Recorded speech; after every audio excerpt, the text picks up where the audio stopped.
जो बांग्लादेश में recent developments हुई और दूसरा जो वक्फ अमेंडमेंट बिल पार्लियामेंट के अंदर पेश किया गया। ये वक्फ अमेंडमेंट बिल डायरेक्टली हमको इफेक्ट करेगा। इस बिल की जो एडमिनिस्ट्रेटिव अथॉरिटी बनाई गई है उसमें नॉन मुस्लिम्स को रखा गया है। वक्फ एक्ट को और जो मौजूदा बिल पास किया गया है इसको हम समझने के लिए 3 बुनियादी हेडिंग्स में समझेंगे।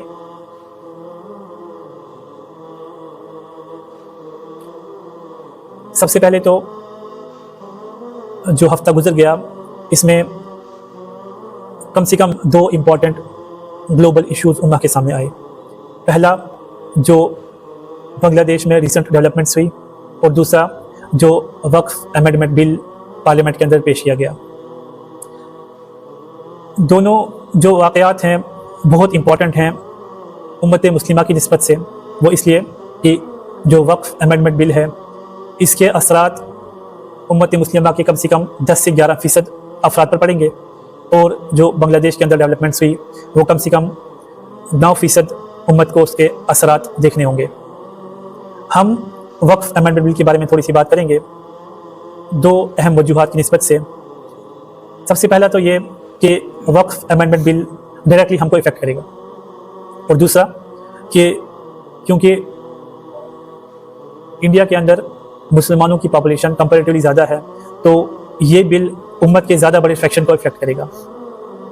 सबसे पहले दुनिया के अंदर जितनी भी पार्लियामेंट्स हैं, गवर्निंग बॉडीज़ हैं, उनके काम है एक्ट्स बनाना, बिल्स बनाना, पुराने एक्ट्स को चेंज करना, रिप्लेस करना। तो हम ये बिल क्यों डिस्कस करें? क्योंकि ये बिल स्पेशल है। स्पेशल क्यों है? वो इसलिए कि पार्लियामेंटेरियंस ने कहा कि इस बिल के बारे में उनको मीडिया से पता चला। हालांकि इस बिल के बारे में सबसे पहले पार्लियामेंट में पेशकश हुई होनी चाहिए थी और सबसे पहले ये जो इलेक्टेड क्लास है इस पूरी कंट्री की उनके सामने पेश किया जाना चाहिए था। दूसरी बात, इस बिल की निस्बत से कुछ गौरतलब पॉइंट्स जो प्रेजेंट किए गए। कोई इंसान भी अपनी प्रॉपर्टी को वक्फ नहीं कर सकता जब तक कि वो कम से कम एज ए मुस्लिम 5 साल ना रहा हो। यानी अपनी प्रॉपर्टी को वक्फ करने के लिए एक बेसिक रिक्वायरमेंट इंसान की ये है कि वो 5 साल से कम से कम मुसलमान हो। हालांकि इस बिल की जो एडमिनिस्ट्रेटिव अथॉरिटी बनाई गई है उसमें नॉन मुस्लिम्स को रखा गया है। यानी मुसलमान तो अपनी प्रॉपर्टी वक्फ ही नहीं कर सकता लेकिन नॉन मुस्लिम इसकी अथॉरिटी को गवर्न कर सकते हैं। तीसरी इंपॉर्टेंट बात कि बाकी जितने भी रिलीजियस बोर्ड्स हैं अक्सर उनमें एक डिफरेंट रिलीजन का कोई भी इंसान एडमिनिस्ट्रेटिव अथॉरिटी पे नहीं रखा जाता। इस बिल में इस चीज़ को कंपल्सरी किया गया है और वुमेन एम्पावरमेंट के नाम पे इस बिल के ज़रिए से जो बेसिक यूनिट है वक्फ का उसको डिस्टॉर्ट करने की कोशिश की गई है। दूसरी इंपॉर्टेंट बात यह है कि ये बिल सिर्फ मुस्लिम्स को अफेक्ट करता है लेकिन ये एक शुरुआत है जो आगे जाके सिखिज़म, क्रिश्चियनिटी, बुद्धिज़्म और बाकी रिलीजियस माइनॉरिटीज़ को भी इफेक्ट कर सकता है। और सबसे बड़ी बात कि इस किस्म की बिल जो हैं ये उन लोगों को और उन मास्टरमाइंड्स को फ़रोग़ देंगे जिन्होंने बाबरी मस्जिद की डेमोलिशन करवाई, वो साजिश बनाई और इसके ज़रिए से मुसलमानों की जितनी भी मखसूस साइट्स हैं, चाहे वो मसाजिद हों, वो ईदगाहें हों, वो कब्रिस्तान हो, उन सब को खतरे की नोक पर लाकर खड़ा कर देंगे। वक्फ एक्ट को और जो मौजूदा बिल पास किया गया है इसको हम समझने के लिए 3 बुनियादी हेडिंग्स में समझेंगे। सबसे पहले वक्फ एक्ट क्या है, इसकी टाइमलाइन, अमेंडमेंट में क्या प्रेजेंट किया गया, बिल में क्या चेंजेस प्रेजेंट की गई हैं और व्हाट नेक्स्ट, हमारा तर्ज अमल क्या रहे। सबसे पहले वक्फ एक्ट की टाइमलाइन।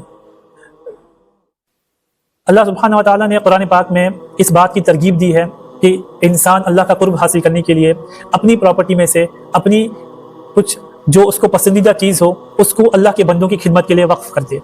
इसी वजह से बहुत सी कंट्रीज़ में वक्फ प्रॉपर्टीज़ मौजूद होती हैं जिसके अर्लीस्ट रिकॉर्ड्स में हज़रत उस्मान रज़ी अल्लाह तआला अन्हु की वक्फ किया गया हुआ कुआं और बाकी सहाबा की तरफ से वक्फ की हुई प्रॉपर्टीज़ सऊदी अरबिया में मौजूद हैं। इसी तरीके से जेरूसलम में, ज़ंज़ीबार में, इजिप्ट में और सब कॉन्टिनेंट में बहुत सी जगहों पे वक्फ प्रॉपर्टीज़ मौजूद हैं। जैसे जैसे दुनियावी गवर्नमेंट्स और दुनियावी हुकूमतें ऑर्गेनाइज होना शुरू हुई तो वक्फ प्रॉपर्टीज़ को इन्होंने एक्नॉलेज करना शुरू किया। इसी तरीके से इंडिया में 1913 में 1913 में जो ब्रिटिश रूल था उन्होंने मुस्लिम वक्फ वैलिडेटिंग एक्ट को एनेक्ट करने की कोशिश की और इसी निस्बत से मुसलमान वक्फ एक्ट 1923 में उन्होंने लागू किया जिसमें वक्फ प्रॉपर्टीज़ को आइडेंटिफाई किया गया था और उनके लिए रूल्स एंड रेगुलेशंस बनाए गए थे। और 1947 के बाद, इंडिपेंडेंस के बाद the central Waqf act of 1954 को लगाया गया और उसके बाद इसको अल्टीमेटली 1995 में वक्फ एक्ट के साथ से रिप्लेस किया गया और यही वक्फ एक्ट है जो अभी तक चला आ रहा था। वक्फ एक्ट में क्या अमेंडमेंट करने की कोशिश की जा रही है? 8 अगस्त को पार्लियामेंट में union minister of parliamentary affairs and minority affairs ने एक बिल प्रपोज किया। वो बिल क्या है? जो वक्फ एक्ट को रिप्लेस करेगा और उसको रिनेम करेगा as United Waqf Management Empowerment Efficiency and Development Act of 1995। इसके लिए उन्होंने प्रपोज की एक 31 मेंबर जॉइंट पार्लियामेंट्री कमेटी जो इस पर नजरसानी करेगी और उसके बाद इस बिल को एक ग्रीन सिग्नल देगी कि हाँ, ये जो बिल है इसको अब इम्प्लीमेंट किया जाए, एक्ट बनाया जाए। और इन 31 मेंबर्स में से उन्होंने 21 मेंबर्स लोकसभा से लिए और 10 मेंबर्स राज्यसभा से लिए। गौरतलब बात है, इन 31 में से सिर्फ 8 मेंबर्स मुस्लिम हैं, 23 मेंबर्स नॉन मुस्लिम्स हैं। नॉन मुस्लिम्स के बारे में ज़्यादा हमें बात करने की ज़रूरत नहीं है, अलबत्ता एक पासिंग रेफरेंस इस किस्म के नॉन मुस्लिम्स इंक्लूड किए। एक RSS एफिलिएटेड यूथ लीडर भी इसमें रखा गया है, जिनकी बड़ी बड़ी अचीवमेंट्स में से 2 बड़ी अचीवमेंट्स मेंशन करना यहाँ ज़रूरी समझता हूँ। 2015 में वो बहुत ज़्यादा न्यूज़ में रहे क्योंकि उन्होंने मशहूर इस्लामोफोब और मुर्तद तारिक फ़तह के एक इंटरव्यू को कोट करते हुए अरब वुमेन पे सेक्सिस्ट रिमार्क पास किया था। इसी तरीके से 2021 में जब कोविड चल रहा था तो किसी हॉस्पिटल में, BBMP हॉस्पिटल में पेशेंट्स ने कुछ कंप्लेंट की थी कि यहाँ पे बेड्स को छुपा कर रखा जा रहा है, डिस्क्लोज नहीं किया जा रहा है और पेशेंट्स को एडमिशन देने में वो सिलेक्टिवली पिक एंड चूज़ कर रहे हैं। तो ये बीइंग ए पॉलिटिकल लीडर वहाँ पर गए और इन्होंने वहाँ पर 17 एम्प्लॉइज़ को नामजद किया जो सब के सब मुस्लिम्स थे। हालांकि उस जगह पे, उस कोविड वार्ड में 204 एम्प्लॉइज़ काम करते थे और नाम लेकर कहा कि ये वो लोग हैं, उन 17 मुस्लिम्स का नाम लेकर कहा जो सेलेक्टिवली यहाँ पेशेंट्स को पिक एंड चूज़ कर रहे हैं। बाद में जब इस बात पर तहकीक हुई और गवर्नमेंट ने जो दरअसल उस हॉस्पिटल में कुछ थोड़ी बहुत जो गफला करने की कोशिश कर रहे थे और इस तरह पेशेंट्स को एडमिशन्स रिफ्यूज़ करके अपने सिलेक्टेड पेशेंट्स को ले रहे थे, उनको अरेस्ट किया। गौरतलब बात है, इन 17 में से एक बंदा भी उसमें नहीं था। उसके बाद में इन्होंने अपोलोजाइज़ किया कि मुझसे गलती हो गई अगर मैंने किसी कम्युनिटी को हर्ट करने की कोशिश की। बहरहाल ये इनका बुनियादी तौर पर माइंडसेट है जिस किस्म के 23 मेंबर्स यहाँ रखे गए हैं और 8 versus 23 this is no match. ये बिल आराम से इस जॉइंट पार्लियामेंट्री कमेटी से आगे पास हो सकता है। 10 की changes proposed in the bill. जो वक्फ बिल था, जो वक्फ एक्ट था 1995, उसके ज़रिए से मुसलमानों ने अपनी वक्फ प्रॉपर्टीज़ का एक तहफ़्फ़ुज़ हासिल किया था, अपनी एक शनाख्त हासिल की थी और जितनी भी वक्फ प्रॉपर्टीज़ पूरे मुल्क में हैं उनको सिक्योरिटी और तहफ़्फ़ुज़ हासिल था। अब इस एक्ट में क्या क्या अमेंडमेंट्स प्रपोज की गई हैं? सबसे पहले जो नया बिल है ये किसी भी प्रॉपर्टी को Waqf on the basis of order declaration नहीं मानेगा, यानी वो प्रॉपर्टीज़ जिनके पास एक वैलिड वक्फनामा ना हो उनको सस्पेक्ट और डिस्प्यूटेड ट्रीट किया जाएगा। यहाँ ये बात भी गौरतलब है कि जो पुरानी प्रॉपर्टीज वक्फ की हैं उनमें कौन से वक्फनामे हुआ करते थे? वो तो ओरल कंसेंट पे ही चला करती थी, किसी इंसान ने वक्फ कर दी, किसी को विटनेस रख दिया, वहाँ मस्जिद बन गई, मोहल्ले के एतबार से वो वक्फ प्रॉपर्टी है। तो इस बिल के अंदर पहला है कि oral declaration will not be accepted. दूसरी बात, इस बिल में सरासर ये बात प्रपोज की गई है कि जो भी इंसान एटलीस्ट इस्लाम को 5 ईयर्स तक प्रैक्टिस नहीं कर रहा होगा वो अपनी प्रॉपर्टी को वक्फ डिक्लेयर नहीं कर सकता। इस बिल में दूसरी बात जो प्रपोज की गई है कि जो भी गवर्नमेंट प्रॉपर्टी वक्फ डिक्लेयर की गई होगी तो उसके ऊपर एक डिस्ट्रिक्ट कलेक्टर को तायन किया जाएगा जो उसकी ओनरशिप को डिटरमाइन करेगा। इससे क्या होगा कि वो जो डिस्ट्रिक्ट कलेक्टर है वो, ये तो कॉमन सेंस है कि हुकूमत का एक आला-ए-कार है, वो उसके ऊपर जब किसी भी एतबार से अपनी रिपोर्ट सबमिट करने के लिए जाएगा तो उसको आराम से इन्फ्लुएंस किया जा सकता है और जो वक्फ की प्रॉपर्टी उसको आराम से जो स्टेट रेवेन्यू रिकॉर्ड में चेंज किया जा सकता है। तीसरी बात इस बिल में प्रपोज की गई है कि वक्फ बोर्ड के पास according to the Waqf act 1995 ये ताकत थी कि किसी प्रॉपर्टी के बारे में अगर उनको अंदेशा होता है ये वक्फ की है वो उसमें इंक्वायरी करवा सकते थे और ये बात की वजाहत कर सकते थे कि गोया ये वक्फ की है या नहीं है। ये पावर उनसे छीन ली गई है। अब वो किसी भी प्रॉपर्टी को क्लेम नहीं कर सकते। किसी के बारे में अगर इनपुट्स भी हो, still the Waqf board can not inquire और determine is a property if a property is Waqf और नॉट। अच्छा, उसके बाद इससे पहले क्या होता था कि वक्फ की तरफ से एक सर्वे कमिश्नर आता था और एडिशनल कमिश्नर आते थे, वो वक्फ को सर्वे करते थे। इस नए बिल के जरिए से अब कलेक्टर्स यानी गवर्नमेंट एम्प्लॉइज इसको करेंगे और गवर्नमेंट एम्प्लॉइज को इन्फ्लुएंस करना बहुत आसान होता है रूलिंग पार्टी के लिए। पांचवी बात, 1995 एक्ट में एक सेंट्रल वक्फ काउंसिल थी जिसके मेंबर्स हुआ करते थे जो इस पूरी बॉडी की जो फैसले होते थे उनको इम्प्लीमेंट करने में हेल्प करते थे और इसमें एक रूल था कि कम से कम 2 औरतें इसमें होंगी। नए बिल में क्या है कि कम से कम 2 नॉन मुस्लिम्स भी होंगे। ये बहुत अजीब सी डिमांड है इस बिल की कि कम से कम 2 नॉन मुस्लिम मेंबर्स होने चाहिए। एक रिलीजियस बोर्ड है जो रिलीजियस साइट्स को मैनेज कर रहा है, और इस बिल की डिमांड है कि हाँ बिल्कुल इनके दीन का मसला है, इनके दीन की रिलीजियस साइट्स हैं, बट इसकी जो एडमिनिस्ट्रेटिव अथॉरिटी हो उसमें एक किसी और मजहब से 2 बंदे होने चाहिए। हालांकि ऐसा किसी भी और रिलीजियस बोर्ड में नहीं होता है।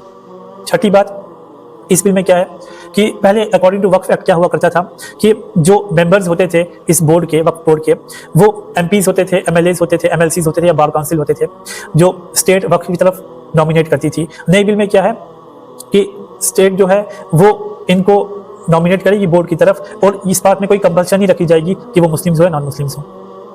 इन एडिशन जो वक्फ एक्ट में शियाज और सुन्नीस और बैकवर्ड क्लासेस ऑफ मुस्लिम्स को इंक्लूड किया जाता था, इन्होंने इसको फर्दर डिवाइड किया है। 7वीं बात, जो 1995 एक्ट था उसमें बोर्ड को इस बात का इख्तियार दिया गया था कि वो ट्रिब्यूनल्स बनाए। कभी कभी वक्फ प्रॉपर्टी पे कोई डिस्प्यूट होता है, 1-2 बॉडीज क्लेम कर रही हैं या किसी ने कब्जा कर लिया है, तो वक्फ बोर्ड जो होता है वो इसका ट्रिब्यूनल बना सकता था, इसके बारे में तहकीक हो सकती थी। इनके ट्रिब्यूनल्स के जो चेयरमैन होते थे वो जज होते थे जिनकी रैंक कम से कम क्लास 1 डिस्ट्रिक्ट सेशन या सिविल जज की होती थी। लेकिन नई बिल में क्या है कि इस ट्रिब्यूनल में एक इंपॉर्टेंट मेंबर होता था, a person knowledgeable in Islamic law and jurisprudence. नई बिल ने इसको हटा दिया, यानी इस बिल में जब भी कोई मसला होता था वक्फ प्रॉपर्टी का तो एक मुस्तनद आलिम को उस ट्रिब्यूनल का हिस्सा बनाना होता था। नई बिल ने कहा कि आलिम की जरूरत नहीं है, क्यों? क्योंकि इन्होंने नॉन मुस्लिम्स तो इंक्लूड कर लिए, वो फैसला करेंगे मुसलमान अपनी प्रॉपर्टी को कैसे डिस्पोज करें। उसके बाद 8वीं बात, जो वक्फ एक्ट था उसमें ट्रिब्यूनल का जो फैसला होता था वो फाइनल होता था, इसको कोर्ट में चैलेंज नहीं किया जा सकता था। अकॉर्डिंग टू न्यू बिल अब ट्रिब्यूनल के फैसले को कोर्ट में चैलेंज भी किया जाएगा, विद इन 90 डेज अपील की जाएगी और उनका फैसला बदला भी जा सकता है। और यह नया बिल प्रपोज किसने किया है?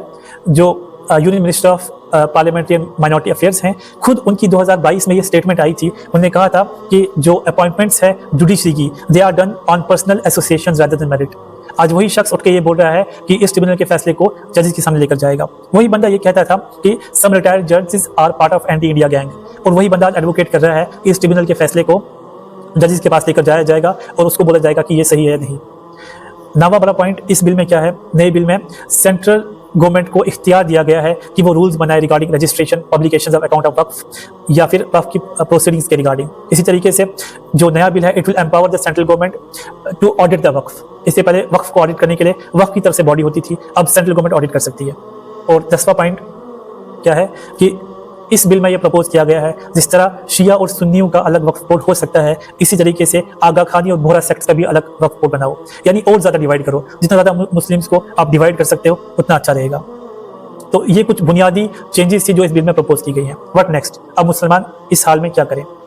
बुनियादी तौर पर 3 चीज़ें।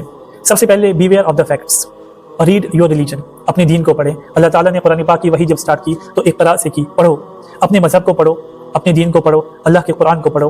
रीड योर हिस्ट्री, अपनी तारीख को पढ़ो। जो कौम अपनी तारीख नहीं पढ़ती वो तारीख बनकर रह जाती है। Read your constitution including your rights and duties.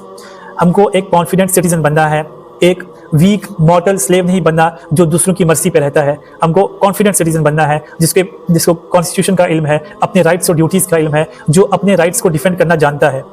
इसी ज़माने में उम्मत के लॉयर्स की इस वक्त ये ड्यूटी है कि वो स्पेशल सेशन होल्ड करें और उम्मत को इस बात पर एजुकेट करें कि हमारी क्या क्या राइट्स हैं। फ्रीडम ऑफ रिलीजन जो हमारा राइट है, आज हम देखते हैं पार्लियामेंट में गैर ईमान वाले इस बिल को डिफेंड कर रहे हैं और अफसोस की बात है ईमान वालों को पता ही नहीं वहाँ क्या हो रहा है। Read the law of land, जहाँ पे इंसान रहता है अपने इलाके के एतबार से, अपने स्टेट्स के एतबार से और पूरी कंट्री के एतबार से वो लॉ को पढ़े, वो एक्ट्स को पढ़े, वो इस बिल को पढ़े और जानने की कोशिश करें किस तरीके से हम इसको काउंटर कर सकते हैं, किस तरीके से हम अपने वक्फ बोर्ड की आइडेंटिटी को और वक्फ बोर्ड की सैंक्टिटी को हम बरकरार रख सकते हैं। और सबसे बड़ी बात, रीड न्यूज़। मुसलमान को ये जानना है उसके सराउंडिंग्स में क्या हो रहा है। We should be updated about the geopolitical developments. हमें पता ही नहीं होता, बस खाना खाने के पीछे लगे हैं और अपनी जो ज़ाती जो ख्वाहिशात हैं उनको पूरा करने के पीछे लगे हुए हैं। ईमान वाला पूरी दुनिया के हालात से बाखबर होता है। एक छोटी सी मिसाल, आज वक्फ बोर्ड हर जगह चल रहा है और अमेंडमेंट बिल हर जगह न्यूज़ में चल रहा है। मुसलमान भी इस न्यूज़ को शेयर कर रहे हैं, सोशल मीडिया पर शेयर कर रहे हैं और बार बार इस बारे में पोस्ट कर रहे हैं, अपने ईमान के बड़े बड़े दावे और झंडे गाड़ने की कोशिश कर रहे हैं। कभी हमने इस बात पर गौर किया, कभी हमने न्यूज़ को देखा। DNA की एक रिपोर्ट के मुताबिक 2024 फरवरी की ही ये रिपोर्ट है, सबसे ज़्यादा ज़मीन इस वक्त इंडिया में गवर्नमेंट के बाद वक्फ बोर्ड के पास नहीं है, it is with the Catholic church of India. लेकिन उन पर कोई बात अभी नहीं उठा रहा। देखो, ये कहने से मतलब हरगिज़ ये नहीं कि हम क्रिश्चियनिटी के खिलाफ हैं या हम उनसे ज़मीन छीनने को एडवोकेट करते हैं। बस मकसद हमारा सिर्फ इतना है कि हम हाईलाइट करें उस इस्लामोफोबिक मीडिया को जो बस मुसलमानों के साथ हमेशा अपनी दुश्मनी को निकालने के लिए कोई ना कोई बहाने ढूंढती रहती है। सबसे ज़्यादा ज़मीन इस वक्त इंडिया में गवर्नमेंट के बाद कैथोलिक चर्च के पास है, उसके बाद वक्फ बोर्ड के पास है। लेकिन ये जो उंगली आज वक्फ बोर्ड पे उठी है, आने वाले टाइम में कैथोलिक चर्च पे भी उठेगी, बाकी रिलीजियस माइनॉरिटीज़ पे भी उठेगी। इसके लिए हमें क्या करना है? Uphold your religious values. हमको दीन इस्लाम को अपनी ज़ाती ज़िंदगियों पे इम्प्लीमेंट करना है और इस बात को हमें अपने दिल में बिल्कुल जमा देना है कि दीन पर किसी किस्म का समझौता नहीं हो सकता। दूसरी बात, हमारे तय दीन की किसी शायर पे और इस्लाम की सैंक्टिटी पे हरगिज़ कंप्रोमाइज़ नहीं हो सकता, चाहे वो हमारी मसाजिद हो, हमारी ईदगाहें हो, कब्रिस्तान हो या बाकी रिलीजियस प्लेसेस हो। उनको प्रोटेक्ट करने के लिए हम जितना भी with in the boundaries of law हमसे हो सकेगा उतना हम करेंगे। उसके लिए कुछ जो रिलीजियस ऑर्गेनाइजेशंस हैं वो कोर्ट का रुख भी करेंगी और बहरहाल पार्लियामेंट की तरफ से भी कुछ ना कुछ नुमाइंदगी होगी। लेकिन हमको ये चाहिए कि हम कम से कम इस बात की अहमियत को समझें, किस तरीके से दीन इस्लाम को हमसे दूर करने की कोशिश की जा रही है, किस तरीके से हमारी मुस्लिम आइडेंटिटी को हमसे छीनने की कोशिश की जा रही है। और अपनी आइडेंटिटी को बरकरार रखने के लिए हमको कुरान पढ़ना है, अल्लाह के नबी सल्लल्लाहु अलैहि वसल्लम की सीरत पढ़नी है और इन तालीमात को अपनी ज़िंदगी में नाफिज करना है। और आखिरी इंपॉर्टेंट बात, we have to educate others, चाहे वो मुस्लिम्स हो चाहे वो गैर मुसलमान हो। हमको उनको ये समझाना है और इस हाल में रहते हुए, इस ज़माने और दौर में रहते हुए कम्युनिकेशन इज़ द की। हमको बात करनी है, मुसलमानों को आपस में अपने स्टडी सर्कल्स बनाने हैं, अपने किसी भी एतबार से जो न्यूज़ अपडेट्स हैं या हालात हाज़िरा है इन पर डिस्कशन रखनी है और पब्लिक टॉक्स के ज़रिए, आर्टिकल्स के ज़रिए और ये इंफॉर्मेटिव और एजुकेशनल वीडियोज़ के ज़रिए से, पोस्ट्स के ज़रिए से इस बात को हाईलाइट करना है, अपनी बात को दुनिया के आखिरी कोने तक पहुँचाना है। एक तरीका झूठ को प्रोपेगेट करने का ये होता है कि बार बार झूठ को बोला जाए, बार बार झूठ को बोला जाए। तो इसको काउंटर करने का बहुत आसान तरीका है कि बार बार सच को बोला जाए, बार बार सच को बोला जाए, यहाँ तक कि सच हवा में रेजोनेट करे, हर कान तक सच को पहुँचे, हर लेवल तक सच पहुँचे। अगर हम अपनी तरफ से ये कोशिश करेंगे और with in the law of land हम अपनी जिम्मेवारी पूरी करेंगे तो इंशाअल्लाह अल्लाह की तरफ से आसानी के फैसले होंगे। अल्लाह ताला हमको कहने सुनने से ज़्यादा अमल की तौफीक अता फरमाए। सुब्हान रब्बिका रब्बिल इज़्ज़ति अम्मा यसिफून व सलामुन अलल मुरसलीन वल्हम्दुलिल्लाहि रब्बिल आलमीन।